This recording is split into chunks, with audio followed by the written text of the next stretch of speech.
नमस्कार। शोमरतोड़ी एनालिसिस में आपका स्वागत है। दोस्तों, अगले आम चुनाव बिल्कुल सामने खड़े हैं, सब देख रहे हैं। मुश्किल से 1 महीने का समय है चुनावी प्रक्रिया शुरू होने में। तो बहुत से प्रश्न उठने वाले हैं और उठ रहे हैं कि क्या होने वाला है। ये लोगों की जिज्ञासा भी रहती है और लोकतंत्र में ये भी जरूरी चीज है। लेकिन लोकतंत्र में एक बहुत जरूरी चीज है विपक्ष का होना। आज मैं चर्चा इसी बात पर करूंगा कि विपक्ष की क्या स्थिति है, विपक्ष को क्यों होना चाहिए और विपक्ष आज कहां पर खड़ा है। इससे पहले मेरा पुनः आपसे निवेदन है कि आप मेरे इस चैनल को सब्सक्राइब कीजिएगा, वीडियो को शेयर कीजिएगा, लाइक कीजिएगा और कमेंट जरूर कीजिएगा। अगर कहीं आपका कोई सजेशन हो या मेरी कोई बात गलत हो तो आप जरूर उस पर कमेंट करिएगा। धन्यवाद। तो आज जो मैं चर्चा कर रहा हूं वो इस बात की है कि जो चुनाव हैं 2024 के, ये कोई साधारण चुनाव नहीं है, ये युगांतरकारी चुनाव है। बहुत कुछ इस चुनावों के परिणामों पर बहुत कुछ भारत का भविष्य निर्भर है और 2 गठबंधन स्पष्ट है, वो तो आप देख ही रहे हैं। एक लोकतंत्र के लिए, डेमोक्रेसी के लिए विपक्ष का होना नितांत जरूरी है। ये सारी दुनिया मानती है, हम भी मानते हैं, क्योंकि चेक एंड बैलेंस, इसके लिए विपक्ष होना चाहिए। अन्यथा जो सत्ताधारी दल हैं वो निरंकुश हो सकते हैं। तो अब मैं इस पर चर्चा करूंगा कि आज हमारी स्थिति क्या है। आज आप देख रहे हैं दोनों गठबंधन है, एनडीए और इंडिया अलायंस करके। लेकिन आप एक मूल रूप देखिएगा, बेसिक फर्क देखिएगा एनडीए और इंडिया अलायंस में। एनडीए एक स्वप्न लेके चल रहा है। मोदी जी 2047 को 47 को जब हमारी आजादी के 100 वर्ष पूरे हो जाएंगे, उसका स्वप्न लेके चल रहे हैं कि तब हम एक विकसित राष्ट्र बनेंगे, हम विकसित राष्ट्र के रूप में हम दिखाई देंगे, या हमको इस देश को जो है उस स्थान पर पहुंचाना है। ये मोदी जी का विजन है। और जो विपक्ष है, जो इंडिया अलायंस है, उसका विजन ये है कि किसी तरह हमारे खिलाफ जो भ्रष्टाचार के आरोप हैं वो खत्म हो जाए, हम मिलकर लड़ेंगे, हमारी सरकार बनेगी तो ये सब खत्म हो जाए, हमारा जो परिवारवाद है वो चलता रहे हमारा। और इसके लिए क्या क्या ये लोग कर रहे हैं। सबसे पहले क्या है कि आप ये देखिए कि ये लोग करते हैं लोकतंत्र की बात, विपक्ष वाले।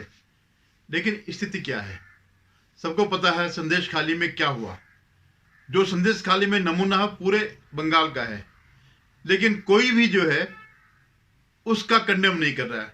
और सबसे बड़ी बात यह है कि जिस ममता बनर्जी को इनका सबसे बड़ा सेनापति समझा जाता था, वो जो है किस कदर हो गई कि जो संदेश खाली का जो अभियुक्त है उसको बचाने के लिए इस हद तक गई कि हाई कोर्ट के 2 आदेश के बावजूद जो है उस व्यक्ति को सीबीआई को नहीं सौंपा और उसके खिलाफ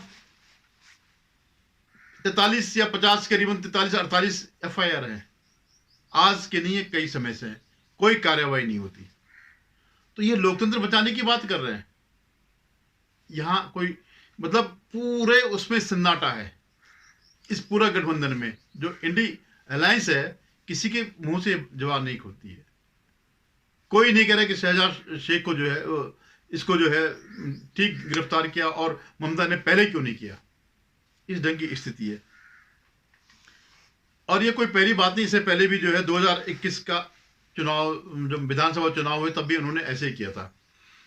और आप ये देखिए विपक्ष का इस समय एकमात्र वो जो एजेंडा है या जिसके लिए वोट ले रहे हैं वो क्या है, हिंदुओं के खिलाफ बोलना, उनकी निंदा करना, उनका अपमान करना। दक्षिण से लेकर के उत्तर तक हर जगह यही बात हो रही है। भाई आखिर हिंदू भी तो इसी देश के हैं, 80% आबादी है। आप उसके खिलाफ ऐसी घृणा कैसे पैदा कर सकते हैं। इनकी राजनीति इस बात पर है, टिकी हुई है। राहुल गांधी कहते हैं कि तुम मोबाइल वो करते हो, राम राम जय श्री राम का ना लगा तो भूखे मरते हो। ये इनके अंदर घृणा है। और आप सोचते हैं कि ये विपक्ष ऐसे में सफल हो जाएगा, या स्टालिन का बेटा उदयनिधि स्टालिन, या ए राजा वो जो 2G 3G में जो जेल गया था जिसने हेराफेरी करी थी, चंद्रशेखर बिहार का, ऐसे कितने ही, ये जो DK शिव कुमार का छोटा भाई DK सुरेश, ये सब एंटी हिंदू बातें कर रहे हैं हिंदुओं के खिलाफ, सिर्फ इस वजह से कि बीजेपी में जितने लोग हैं वो हिंदू उनके समर्थक सारे हिंदू हैं, ज्यादातर क्या 99% हिंदू ही होंगे और कोई नहीं होगा। इसीलिए आपकी मोदी से घृणा, बीजेपी से घृणा, उसमें आप पूरे एक हिंदू समाज को ही गालियां देने लग जाओगे, और फिर आप ये चाहोगे हमें वोट क्यों नहीं मिलते हैं। तो ये जो है स्थिति जो है, और क्या है, इस कदर आगे के नॉर्थ और साउथ को डिवाइड करने की बात होती है। क्या है, द्रविड़ नाडु करके या इस ढंग से। और इसमें क्या है, ये नहीं कि सिर्फ साउथ के लोग कहते हैं, राहुल गांधी यही बात करता है। विभाजन की बात भले ही इस ढंग से नहीं किया हुआ, लेकिन स्पष्ट कहता है कि साउथ के लोग बुद्धिमान है, नॉर्थ के लोग बेवकूफ है। इसलिए बेवकूफ है कि उनको अमेठी में हरा दिया। और क्या घृणा का क्या कारण है? क्या नॉर्थ वालों के क्या इस देश के विकास में योगदान नहीं है, या हिंदुओं का योगदान नहीं है, या जो धार्मिक लोग हैं उनका योगदान नहीं है? जो आज जितना भी पढ़ा लिखा वर्ग मैं देखता हूं, अच्छे पढ़े लिखे समझदार लोग, वो जो है सनातनी है, वो अपना सनातन को मानते हैं और अपना काम भी करते हैं। आज का इंटेलेक्चुअल वर्ग, इंटेलेक्चुअल माने वो खलियार नहीं जो अखबारों में लिखते हैं या टीवी में बोलते हैं, या जो वामपंथी टाइप के लोग हैं, इंजीनियर, डॉक्टर, समाज का प्रबुद्ध वर्ग, वो सब हिंदुत्व के प्रति समर्पित हो रहा है। उसके अंदर हिंदुत्व की के प्रति जागरण पैदा हो रहा है। ऐसे नहीं कि वो कम्युनल हो रहा है। आप अपना जो मर्जी करते रहो, लेकिन आप हमारे धर्म को जो है कंडेम नहीं कर सकते हो, उसकी निंदा नहीं कर सकते हो। क्या क्या नहीं कर रहा विपक्ष भारत को तोड़ने के लिए। किसानों के नाम पर दो बार इन्होंने, एक बार तो दंगे कराए, दूसरी बार कोशिश पूरी करी अभी जो रिसेंटली है।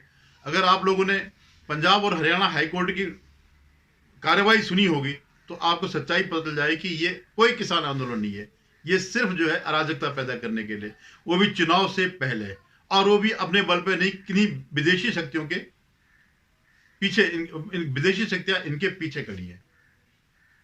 बस सिर्फ ये है कि किसी तरह यहां हिंसा हो जाए और चुनाव प्रभावित हो जाए, विदेशों से इस बात का कंडम आ जाए, विदेशी जो है भारत के खिलाफ बोले कि देखिए वहां ये हो रहा है। तो ये जो है, और आप ये देखिए इन लोगों की आस्थाएं देखिए कि इन्होंने तो घोषित रूप से कह दिया कि हम इस देश के दुश्मन हैं, भारत का अगर कोई है तो सिर्फ बीजेपी वाले। कैसे बता रहा हूं कि एक कर्नाटक के जो मंत्री कह रहे थे कि शायद परमेश्वरन थे या जो उनके गृह मंत्री या जो भी है, कि पाकिस्तान बीजेपी का दुश्मन हो सकता है, हमारा दुश्मन नहीं। अब आप सोचिए इस बात को, पाकिस्तान हमारा दोस्त कैसे हो सकता है जो 60-70 साल से हमारे यहां जो है घुसपैठ कर रहा है, आतंकी गतिविधियां कर रहा है, हमारे सशस्त्र सेनाओं के लोगों को मार रहा है, उनको शहीद कर रहा है, देश में बम विस्फोट कर रहा है, क्या नहीं कर रहा है। और ये कहते हैं कि पाकिस्तान बीजेपी का दुश्मन है, हमारा नहीं। तो ये उन्होंने स्पष्ट कर दिया कि हम इस देश के कुछ नहीं है, इस देश का जो है जो भी है बीजेपी है। जैसे कभी एक बार नारा लगा था कि Indira is India, India is Indira. वो कांग्रेसी बरुआ ने जो वो थे देवकांत बरुआ अध्यक्ष थे तब के, उन्होंने लगाया था। लेकिन आज कांग्रेसी फिर लगा रहे हैं नारा, लेकिन इस बार वो बीजेपी की लगा रहे हैं कि भारत ही बीजेपी है, बीजेपी ही भारत है। यानी हम तो पाकिस्तानी हैं, हम तो पाकिस्तान के समर्थक हैं, हमारे दोस्त हैं। और ऐसे जो देश का दोस्त है उसका दुश्मन केवल बीजेपी है। सिर्फ यही नहीं, अभी तमिलनाडु में गए थे प्रधानमंत्री, तो ये भी थे डीएमके वाले, तो उन्होंने वहां पे चीन का जो ऐड दिया, चीन का जो है झंडा लगा रखा था। तो आप इनकी आस्थाएं देख सकते हैं। कल के दिन कभी कुछ हो जाए तो ये लोग तो सशस्त्र खड़े हो जाएंगे भारत के खिलाफ।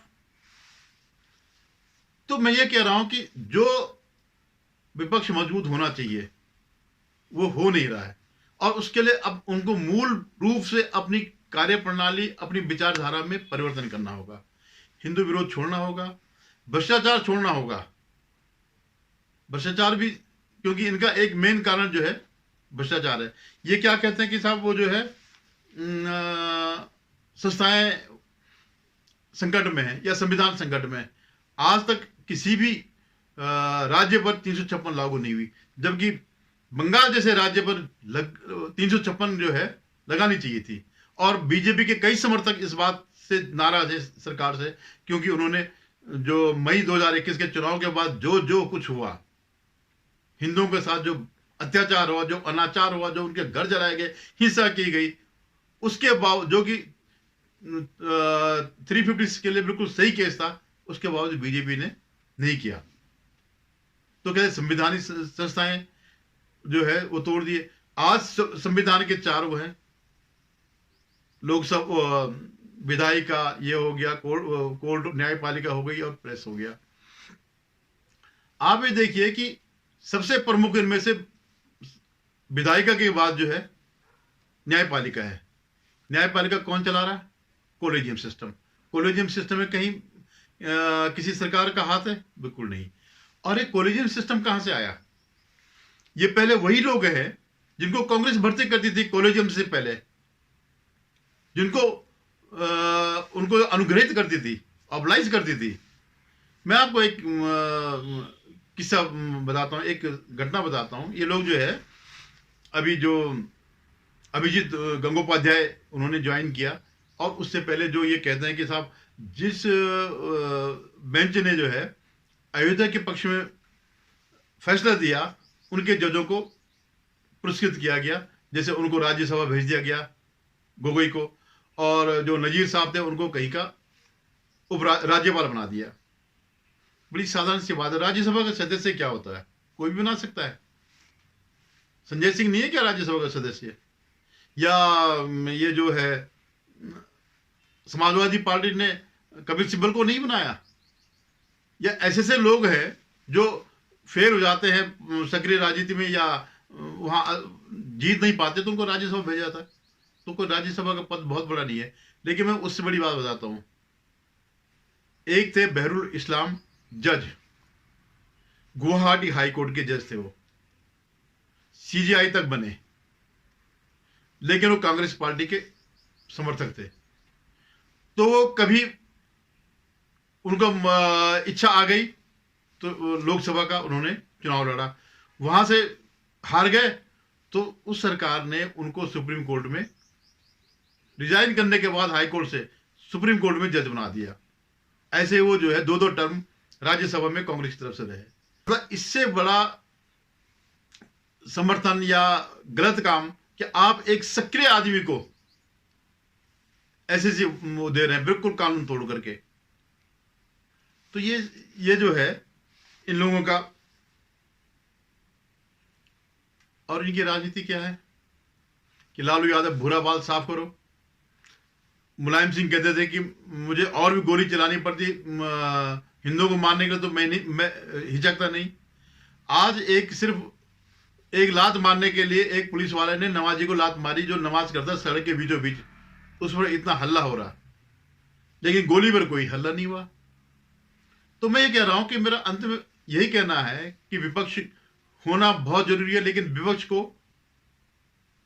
एक राजनीतिक दल के रूप में समझदार भी होना चाहिए, देश के प्रति भी होना चाहिए। आज अगर मोदी जी 5 साल में 3 ट्रिलियन डॉलर की बात, अर्थव्यवस्था की बात कर रहे हैं अगले 5 सालों में, और आप देखिए कितना इन्वेस्टमेंट ला रहे हो। ऐसे नहीं, बोलने से नहीं होगा।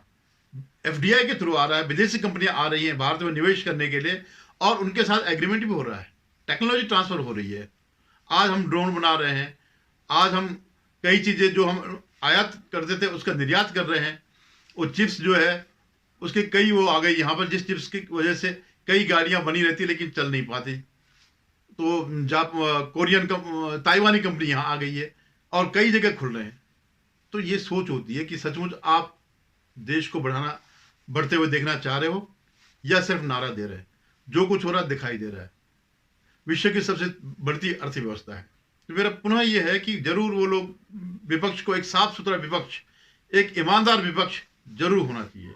एक पहले कभी केजरीवाल से बड़ी उम्मीद हुआ करती, लेकिन जितना निराश केजरीवाल ने किया उतना किसी ने नहीं किया।